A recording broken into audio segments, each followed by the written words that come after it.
Hundreds of children still remain separated from their parents, according to new court documents filed by the Trump administration. Of the 2,654 children separated from their families at the U.S.-Mexico border, 497 remain in the government's care. Parents of 322 of those children have already been deported. The administration said the parents of 167 children gave up the right to reunification. However, the ACLU strongly disputes that claim, saying some parents may have been coerced or misled. Meanwhile, congressional Democrats are calling for a hearing over reports the Trump administration is questioning the citizenship of hundreds, possibly thousands, of Hispanic Americans along the southern border and denying them passports. The Washington Post reports that the government is denying passports to people with U.S. birth certificates in South Texas, alleging that decades ago, midwives and some doctors in the region provided fraudulent birth certificates to babies who were born in Mexico. State Department spokesperson Heather Nauert responded to the report, tweeting, "The truth is, domestic passport denials for so-called midwife cases have actually decreased during the Trump administration." The department has declined to provide information to the Post about the number of people it has denied passports due to questions surrounding fraudulent birth certificates. Joining us now, member of the Foreign Affairs and Intelligence Committees, Democratic Congressman Joaquin Castro of Texas. Good to have you on board. Thanks for having me. Where do we begin? I guess I'll start with the children who are separated from their families that have been deported or who have somehow given up their rights, which I question that in many different ways, how that actually transpired. What can be done to fix this damage that has been done? Anything? Well, you're right. I mean, this is a humanitarian crisis. It's tragic. Yes. The Trump administration started separating young kids from their parents with no plans to reunify them. And that's what makes this especially cruel. Some of these kids are very young, and they've now been there for months and months. What we need to do now, what the judge should do now in this case, is take it out of the hands of the Trump administration and appoint a special master or a committee of special masters who are empowered to use all of the government's resources to reunify those kids with their parents and to go find the parents who've been deported and reunite them with their kids.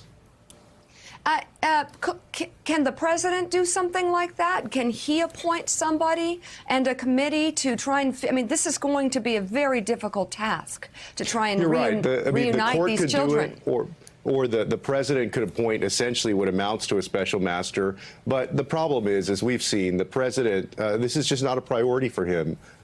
This is not something that he's thought a lot about, I don't think. And so it's going to take, I think, the court, a judge in this case, to come in there and say to Health and Human Services and to ICE, I'm taking this out of your control. I'm giving it to somebody outside of the government to make sure that it gets done.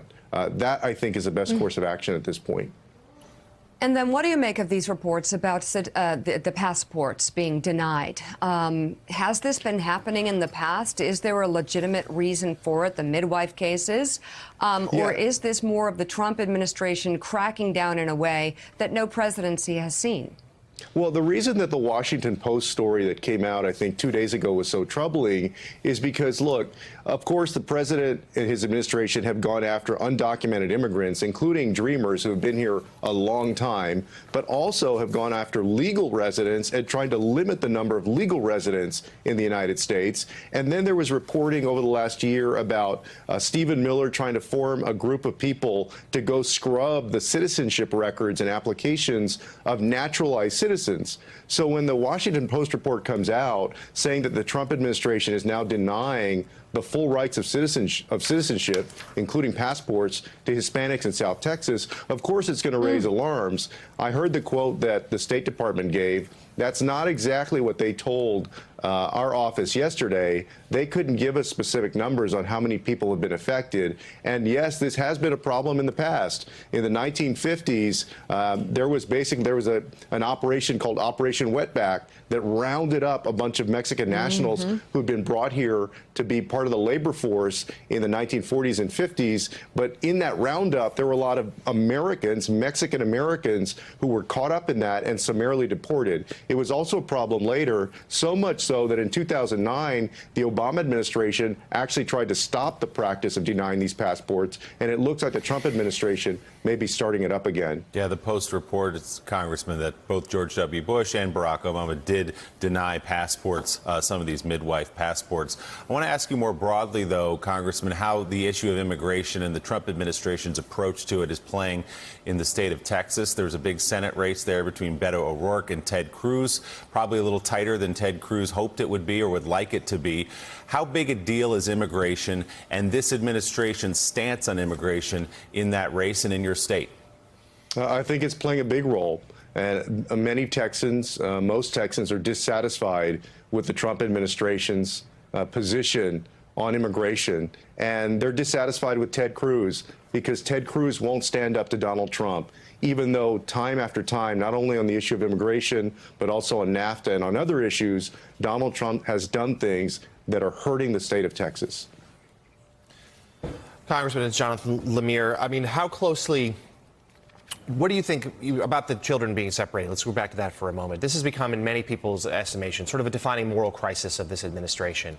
And it is one that is still continuing. We're now a couple of months in. You've mentioned the president could step in the special master. There's more than Congress could be. But broader speaking, where do you think this stands about sort of the values of America right now? That this could still happen, this could still be persisting, and that we are still, even though we're a few weeks now from seeing these new images of children crying, being separated at their border, now they're being replaced by images of parents and children, even those who've been reunited, those children being changed, not recognizing their mother or father or feeling different. Where does that speak to us right now as about a nation?